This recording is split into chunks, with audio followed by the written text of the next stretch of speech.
ప్రభుత్వం అంటే అరాచకాలు, అభివృద్ధి శూన్యం. ఎక్కడ చూసినా అందరిని ఊరికే ఏదో ప్రతి ఒక్కరి మీద కేసులు పెట్టడము. ఏం బా కూటమి ప్రభుత్వం అంటే అరాచకాలే, అభివృద్ధి ఎంత ఏం లేదు. మా గత జగన్ ప్రభుత్వంలో 5 ఏళ్ళ పరిపాలనలో 2 ఏళ్ళు కరోనాతో ప్రపంచమంతా అతులకుతులమైంది. అయినా కూడా తట్టుకొని ఈ 3 ఏళ్ళ పరిపాలనలోనే ఆయన బ్రహ్మాండంగా అభివృద్ధి చేసినాడు.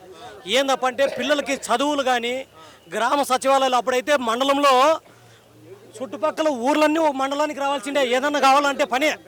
ఈ పొద్దు 2000 జనాభా ఆడుంటే ఆడ ప్రతి ఒక్క సచివాలయాలు కట్టినాడు. ఆడ ఏదైనా క్యాస్ట్ ఇన్కమ్లు కానీ ఏంటి కావాలన్నా సచివాలయంలో పనులు అవుతున్నాయి. సచివాలయం ఒకేసారి 1,30,000 ఉద్యోగాలు కల్పించినాడు జగన్మోహన్ రెడ్డి. 3 ఏళ్ళలో పర్మనెంట్ ఉద్యోగాలు.